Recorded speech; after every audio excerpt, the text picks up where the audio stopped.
It's strange, the moments that stick with you. Not the big fights. Not the ultimatums or the slammed doors. No, what I remember most is a Tuesday morning. Rain tapping softly against the kitchen window, the smell of over-toasted bread, and the way she said it like it meant nothing.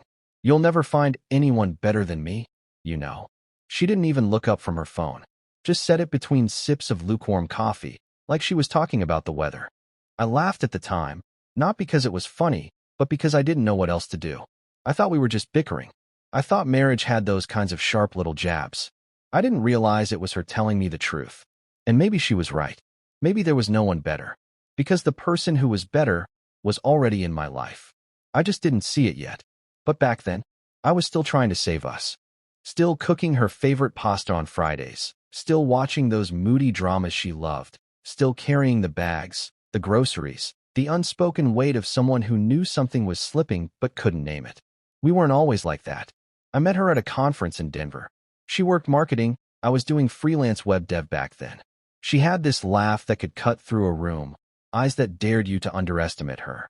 We clicked fast, like two people trying to outrun loneliness. We moved in together 6 months later, married within the year.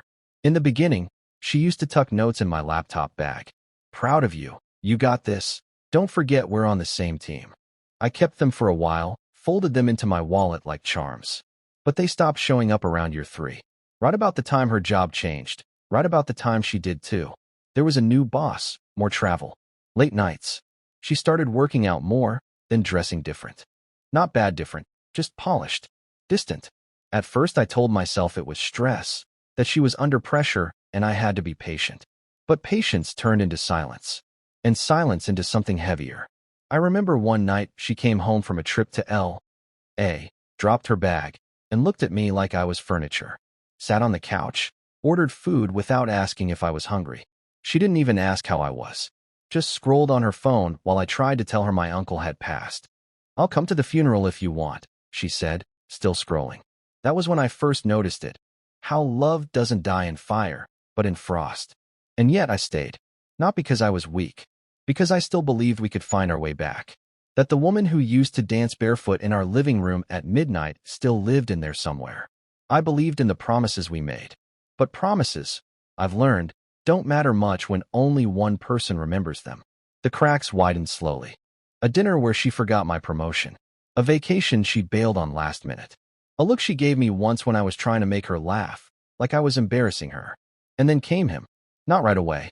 Not with confessions or scandal. It was subtle. A name she mentioned in passing. Just a colleague. The way she started hiding her phone. The sudden bursts of laughter at messages she wouldn't share. The business trip that got extended by 3 days without explanation.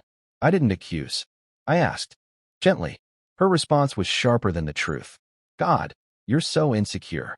Why do you always need something to be wrong? I backed off. Again. That night, I stared at the ceiling while she slept beside me, her back turned like a barrier.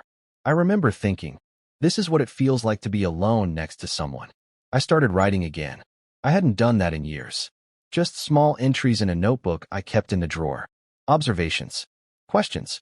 Little fragments of the man I used to be. I started seeing my old friend Rachel for coffee every couple of weeks. Nothing romantic. Just familiar. She was the kind of person who remembered birthdays, who looked you in the eye when you talked. She had this quiet strength, like she knew exactly who she was and had nothing to prove. I never told my wife about the coffees. Not because I was hiding anything, but because, deep down, I knew she wouldn't care. And that hurt more than if she'd been angry. Things came to a head one evening in early spring. I came home early. Her car was in the driveway, lights on inside. I walked in and heard laughter. Her laughter, that version I hadn't heard in years. It wasn't for me. I rounded the corner, and there he was. On our couch, shirt half unbuttoned, drink in hand. She didn't even flinch. Just looked at me and said, "Oh, you're home." Like I was the one interrupting. There was no yelling, no screaming. Just a stare down between two men who both knew the truth but wouldn't say it out loud.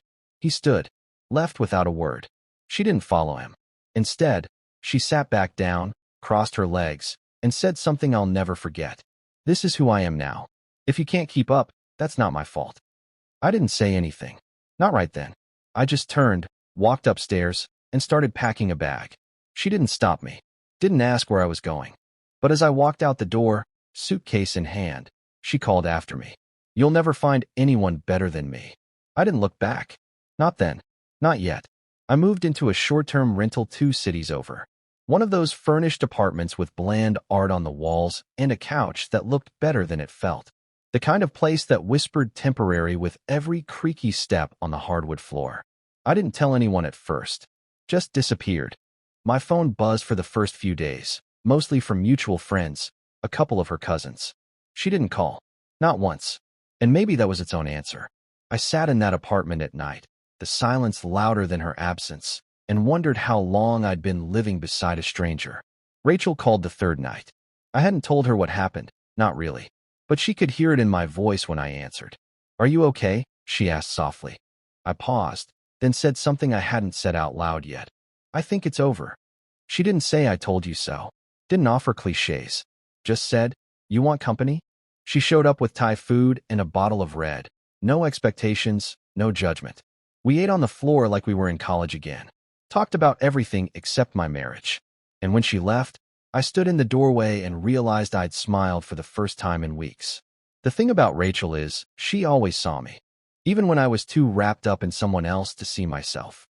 I spent the next month sorting things out, legal consultations, paperwork, financial cleanup. My wife finally reached out, but only through her attorney. No apology, no explanation, just numbers and property and signatures. The hardest part was our dog, Murphy, a mutt with floppy ears and a guilty conscience. I wanted to take him, but she insisted he stayed. Said I didn't have the stability for a pet. It wasn't about the dog. It was about control, and I was tired of fighting. So I let him go too. The divorce itself moved quickly. No kids. No shared business. Just joint accounts and shared memories. The court date was clinical. Sterile.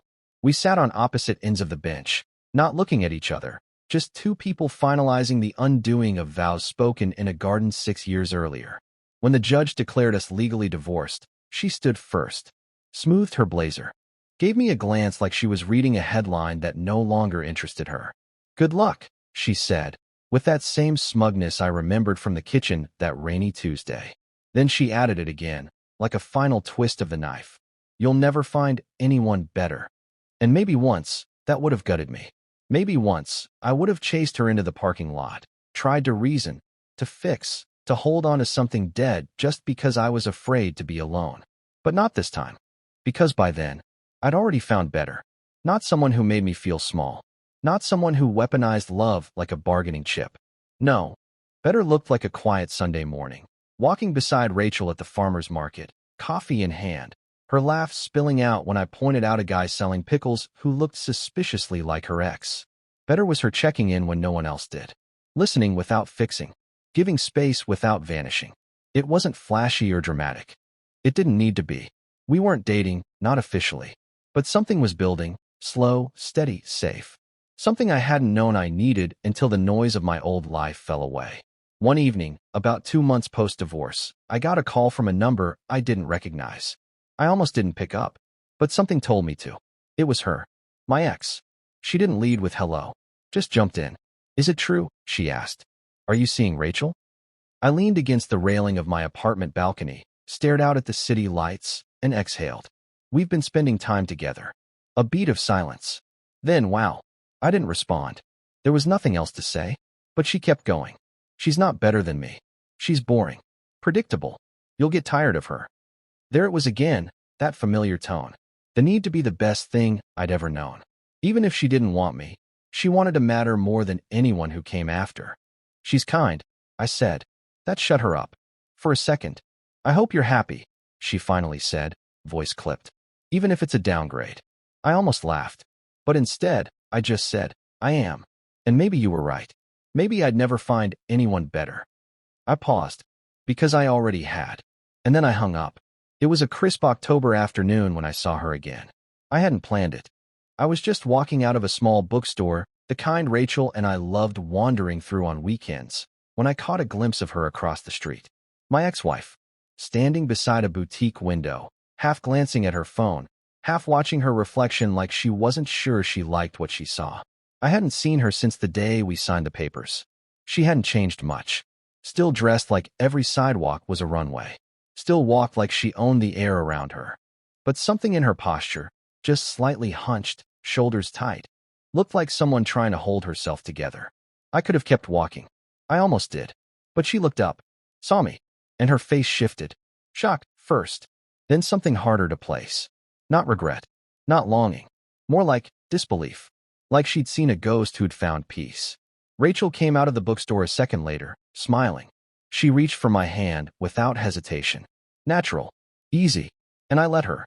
Because this was my life now, simple, honest, real. My ex's eyes dropped to our hands. Her jaw tensed. Rachel noticed her too. She leaned in. Is that? Yeah, I said quietly. Rachel didn't pull away, didn't flinch.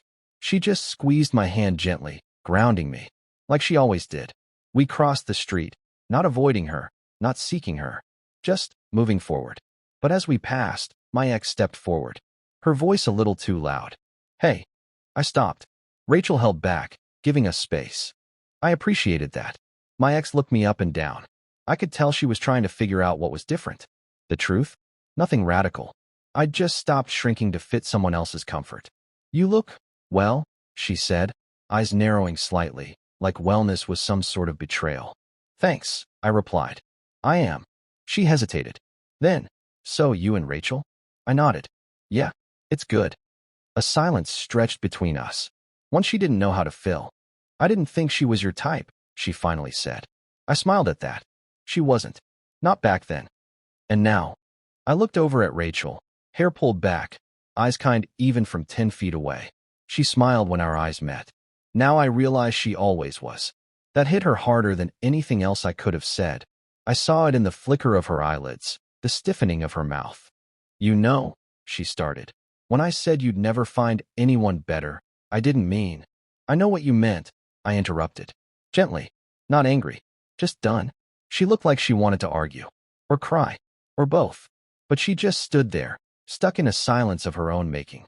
I nodded to her, respectful, final, then turned to Rachel, took her hand again, and we started walking. My ex didn't follow, just stood there watching. And I let her watch me walk away, not because I wanted to rub it in. Not because I needed her to see what she lost, but because, for once, I wasn't running from anything. I wasn't trying to fix, or explain, or save. I was just choosing something better. Choosing someone who saw me, not as a project or a stepping stone, but as a person, a partner. And that kind of better? You don't find it by looking back. You find it when you finally stop trying to convince someone you're worth staying for, and start believing it yourself. So yes, she told me I'd never find anyone better. And she was right, because I already had.